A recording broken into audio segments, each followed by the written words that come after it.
Olá, povo católico.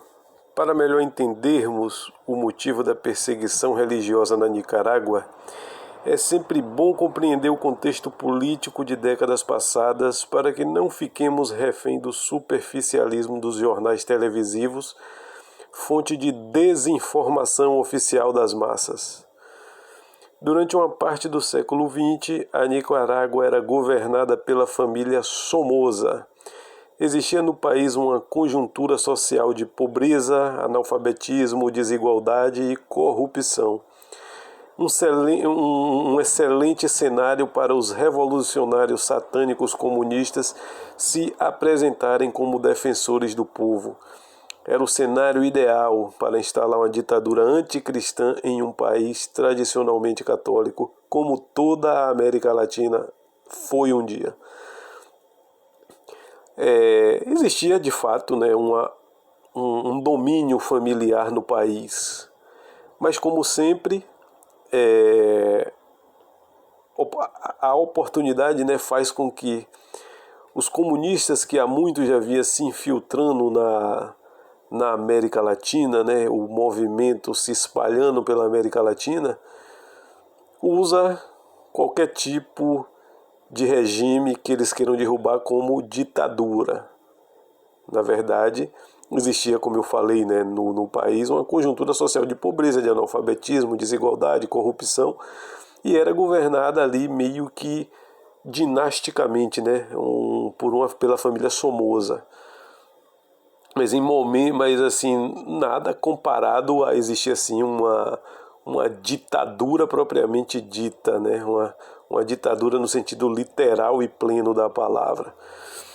No início dos anos de 1960, surge no país o principal grupo de oposição, o grupo guerrilheiro FSLN, Frente Sandinista de Libertação Nacional.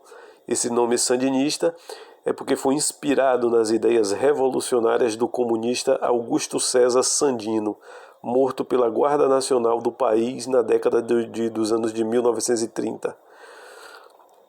Nesse mesmo início de década em que apareceu o FSLN, ocorreu também na Igreja Católica o Concílio Vaticano II, ali paralelamente, mais ou menos no início da década de 60, conduzido por maçons e comunistas que estavam infiltrados no clero.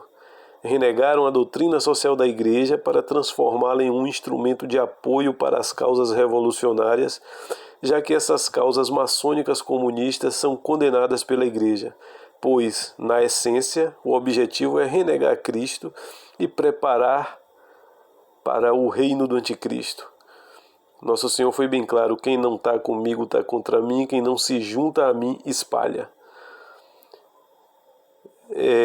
Assim sendo, o clero comunista passa a apoiar, através da herética teologia da libertação, esses movimentos pelo continente latino-americano. Sendo a Nicarágua católica, esse clero corrompido e corrupto passou a utilizar também o que eles chamam de SEBs, comunidades eclesiais de base, para corromper e cooptar o povo com ideias de cristãos revolucionários, uma fusão do Evangelho de Cristo com as ideias ateias e materialistas de Karl Marx.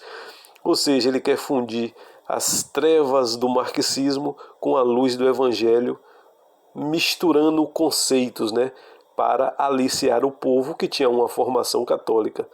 A única forma de você transformar um povo católico em um povo defensor de doutrinas anticatólicas é fazer ali uma salada de fruta, É você tentar reinterpretar o Evangelho de acordo com uma visão de mundo do marxismo.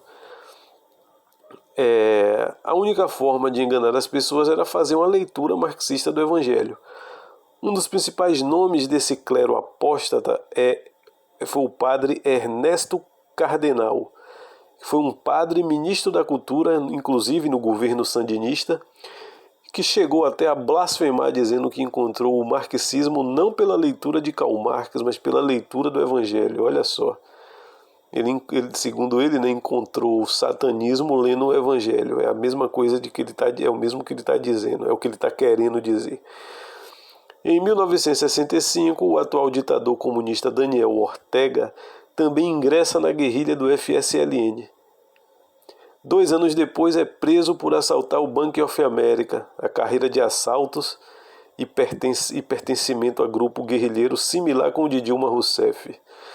Após ser solto, foi para Cuba aprender guerrilha e em 1979 ele consegue dar o golpe, E através da Revolução Armada.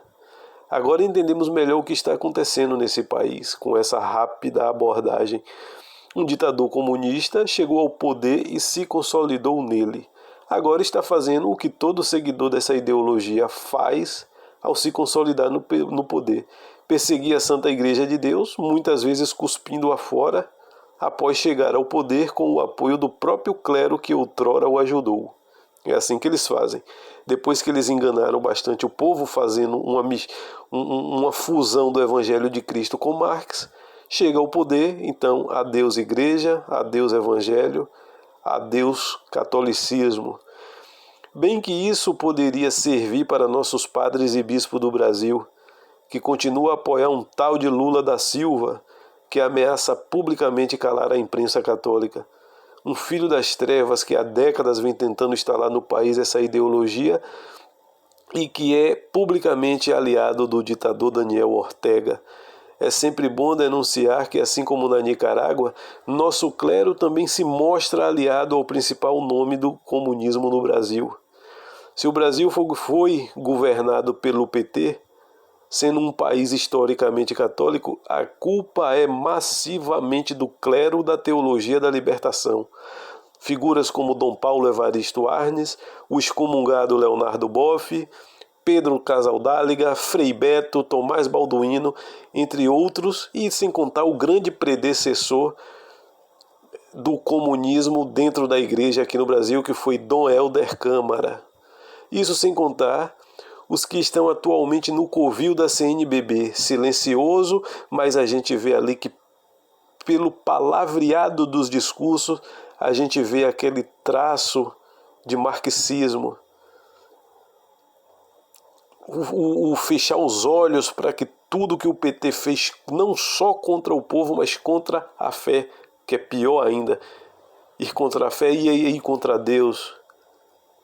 Tudo isso, esse clero se calou. O PT aprovou ideologia de gênero, casamento homossexual, ideologia nas crianças, corromper a inocência infantil com ideologia de gênero, e a CNBB e os bispos e padres do Brasil, a maioria ficam quietinhos.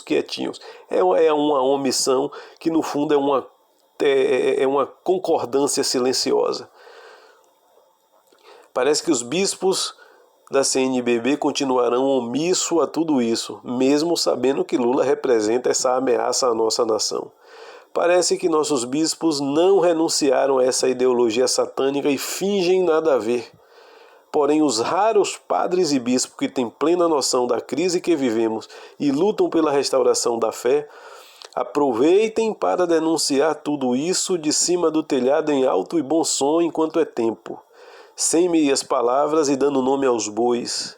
A perseguição da igreja na Nicarágua é a perseguição do marxismo contra a igreja que acontece em todo o país que esse regime, essa ditadura monstruosa se instala.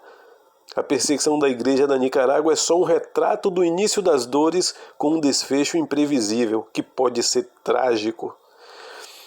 E por falar em CNBB, diante da perseguição contra a igreja na Nicarágua, ela emite uma nota de pouquíssimas e vazias palavras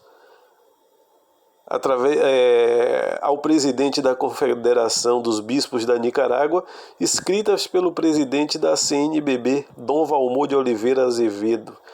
A carta vazia diz o seguinte: prezado irmão, ele faz uma citação do primeiro livro de Coríntios, capítulo 12, versículo 26, se um membro do corpo sofre, todo o corpo sofre igualmente. Nós, bispos do Brasil, acompanhamos com tristeza e preocupação os acontecimentos que têm marcado a vida da igreja na Nicarágua. Sentimos-nos profundamente unidos aos irmãos bispos e a todo o povo nicaragüense. Clamamos ao bom Deus para que a paz e a justiça sejam alcançadas em oração e fraternidade. Perceba que uma carta vazia, vaga, não diz o problema, não diz quem é o causador do problema, não diz o acontecimento, a perseguição que a igreja está sofrendo no país. Nada, nada, nada. Uma carta absolutamente omissa. Percebe-se que é uma carta, né, como aberta sem dizer exatamente o que acontece no país. O bispo Rolando Álvares, preso como um criminoso a mando do ditador Ortega, fechamento de 8 emissoras e rádios ligados à igreja, prisão de outros sacerdotes e expulsão do país das religiosas missionárias da Caridade de Santa Teresa. É isso que está acontecendo na Nicarágua. Emissoras de TVs católicas, onde estão vocês? Continuem com a omissão criminosa, silenciando para tudo isso que acontece. O ditador comunista Lula, amigo de Daniel Ortega, já lançou ameaças. Saibam que o silêncio cúmplice de vocês só ajudam no fortalecimento da audácia dos maus, que, tendo chance, não hesitarão em calar o quase nada que vocês falam. Continue com seus padres agitadores de auditório, com carinhas de bonecas maquiadas, com seus programas vazios e cheios de sermões humanistas, otimismo infantil, conselhos psicológicos e de neurociência que parecem mais autoajuda. Não esqueçam da palavra de nosso Senhor. Vós sois o sal da terra, mas se o sal perdeu seu sabor, com o que há de temperar? Para nada mais presta, senão ser lançado fora e ser pisado pelos homens. Meditem nisso, emissoras católicas. São Mateus capítulo 5, versículo 13. Os bispos e padres do Brasil que fiquem atentos ao que pode vir a acontecer aqui, caso o ex-presidiário volte com todo o seu ódio e mostre o que pode fazer. Mirem-se no exemplo da Nicarágua, antes de deitarem para dormir tranquilo. Lógico que é uma referência aos poucos que ainda nutrem a fé.